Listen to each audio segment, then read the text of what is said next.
Dictation शुरू होगा 5 second बाद।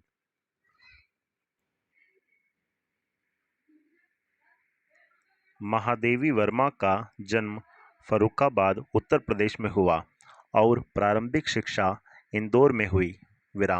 मात्र 12 वर्ष की उम्र में ही उनका विवाह हो गया।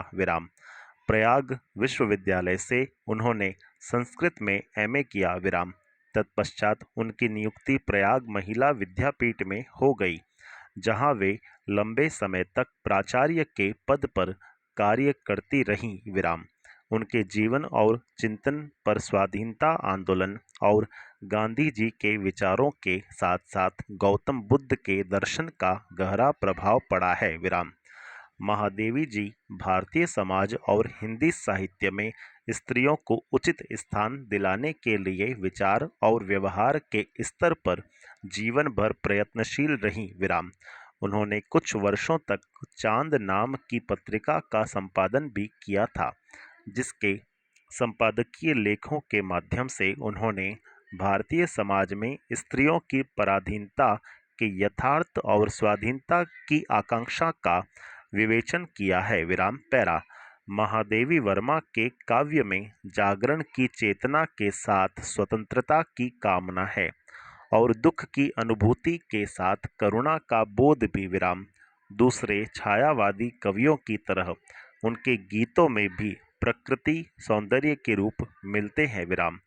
महादेवी वर्मा के प्रगीतों में भक्ति काल के गीतों की प्रतिध्वनि और लोक गीतों की अनुगुंज है। इसके साथ ही उनके गीत आधुनिक बौद्धिक मानस के द्वंद्वों को भी अभिव्यक्त करते हैं। पैरा महादेवी वर्मा के गीत अपने विशिष्ट रचाव और संगीतात्मकता के कारण अत्यंत आकर्षक हैं। लाक्षणिकता, चित्रमयता और रहस्याभास उनके गीतों की विशेषता है। महादेवी जी ने नए बिंबों और प्रतीकों के माध्यम से प्रगीत की अभिव्यक्ति शक्ति का नया विकास किया। उनकी काव्य भाषा प्रायः तत्सम शब्दों से निर्मित है। भारत सरकार द्वारा उन्हें पद्म भूषण से सम्मानित किया गया। यामा के लिए उन्हें भारतीय ज्ञानपीठ पुरस्कार दिया गया। पैरा महादेवी वर्मा की प्रमुख काव्य कृतियां हैं निहार, रश्मि, नीरजा, सांध्य गीत, यामा और दीप शिखा। कविता के अतिरिक्त उन्होंने सशक्त गद्य भी रचा है, जिसमें रेखा चित्र तथा संस्मरण प्रमुख है।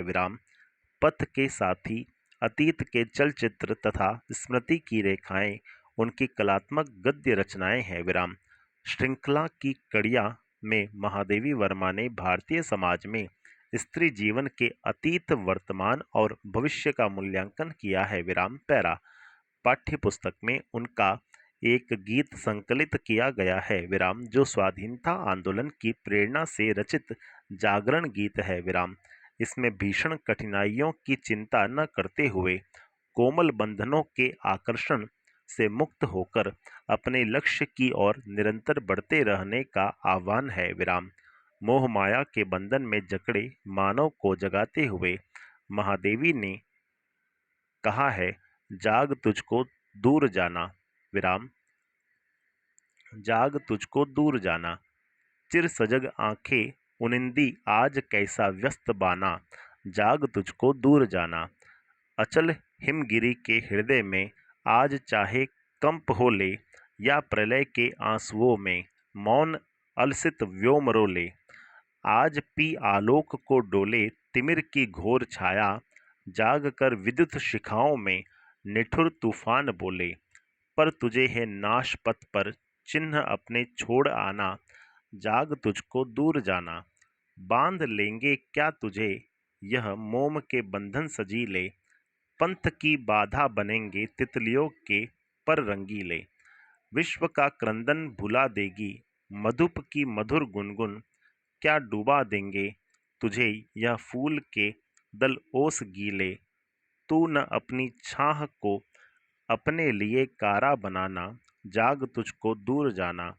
वज्र का उर एक छोटे अश्रु कण में ढोल गलाया, दे किसे जीवन सुधा दो घूंट मदिरा मांग लाया। सो गई आंधी मलय की वात का उपधान ले क्या, विश्व का अभिशाप क्या चिर नींद बनकर पास आया। अमरता सुध चाहता क्यों मृत्यु को उर में बसाना, जाग तुझको दूर जाना, कह न ठंडी सांस में अब भूल वह जलती कहानी। आग हो उर में तभी दृग में सजेगा आज पानी, हार भी तेरी बनेगी माननी जय की पताका, राख क्षणिक पतंग की है अमर दीपक की निशानी। है तुझे अंगार शैया पर मृदुल कलिया बिछाना, जाग तुझको दूर जाना। तरौनी गांव जिला मधुबनी बिहार के निवासी नागार्जुन का जन्म अपने ननियाल सतलखा जिला दरभंगा बिहार में हुआ था विराम। उनका मूल नाम वैद्यनाथ मिश्र था विराम। नागार्जुन की प्रारंभिक शिक्षा स्थानीय संस्कृत पाठशाला में हुई विराम। बाद में इस निमित्त वाराणसी और कोलकाता भी गए विराम। सन 1936 में वे श्रीलंका गए और वहीं बौद्ध धर्म में दीक्षित हुए विराम। सन 1938 में वे स्वदेश वापस आए विराम। फक्कड़पन और घुमक्कड़ी उनके जीवन की प्रमुख विशेषता रही है विराम। उन्होंने कई बार संपूर्ण भारत का भ्रमण किया विराम पैरा। राजनीतिक कार्यकलापों के कारण कई बार उन्हें जेल भी जाना पड़ा विराम। सन 1935 में उन्होंने दीपक तथा 1942-43 में विश्व बंधु पत्रिका का संपादन किया विराम।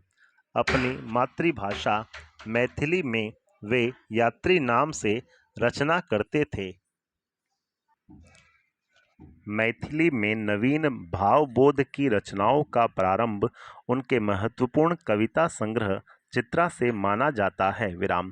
नागार्जुन ने संस्कृत तथा बांग्ला में भी काव्य रचना की है विराम पैरा। लोक जीवन, प्रकृति और समकालीन राजनीति उनकी रचनाओं के मुख्य विषय रहे हैं विराम। विषय की विविधता और प्रस्तुति की सहजता नागार्जुन की रचना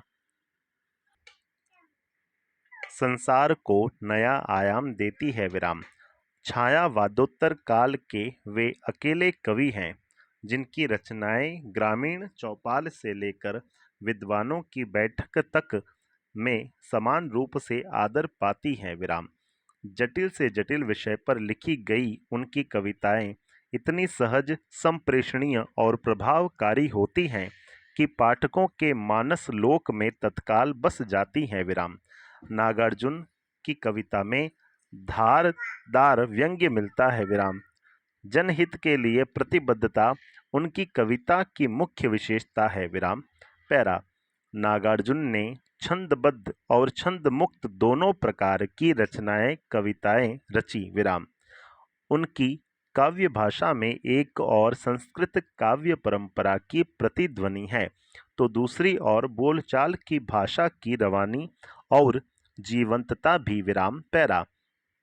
पत्रहीन नग्न गाछ पर उन्हें साहित्य अकादमी पुरस्कार प्रदान किया गया विराम। उन्हें उत्तर प्रदेश के भारत भारती पुरस्कार, मध्य प्रदेश के मैथिली शरण गुप्त पुरस्कार और बिहार सरकार के राजेंद्र प्रसाद पुरस्कार से सम्मानित किया गया विराम। उन्हें दिल्ली की हिंदी अकादमी का शिखर सम्मान भी मिला विराम पैरा। उनकी प्रमुख काव्य कृतियां हैं युगधारा, प्यासी पथराई आंखें, सतरंगे पंखों वाली, तालाब की मछलियां, हजार हजार बाहों वाली, तुमने कहा था, पुरानी जूतियों का कोरस, आखिर ऐसा क्या कह दिया मैंने, रत्नगर्भा, ऐसे भी हम क्या, ऐसे भी तुम क्या, पका है कटहल, मैं मिलिट्री का बूढ़ा घोड़ा, बसमंकुर विराम। बलचनमा, रतिनाथ की चाची, कुंभी पाक, उग्रतारा, जमनिया का बाबा, वरुण के बेटे जैसे उपन्यास भी विशेष महत्व के हैं विराम। उनकी समस्त रचनाएं नागार्जुन रचनावली में संकलित है विराम पैरा। यहाँ उनकी बादल को गिरते देखा है कविता संकलित की गई है विराम। इस कविता में उन्होंने बादल के कोमल और कठोर दोनों रूपों का वर्णन किया है, जिसमें हिमालय की बर्फीली घाटियों, झीलों, झरनों तथा देवदार के जंगलों के साथ साथ किन्नर किन्नरियों के जीवन का यथार्थ चित्र भी शामिल है। विराम। भाव और भाषा की दृष्टि से कविता कालिदास और निराला की परंपरा से जुड़ती है। विराम। बादल को गिरते देखा है। अमल धवल गिरी के शिखरों पर बादल को गिरते देखा है। विराम। छोटे छोटे मोती जैसे उसके शीतल तुहिन कणों को मानसरोवर के उन स्वर्णिम कमलों पर गिरते देखा है। बादल को गिरते देखा है।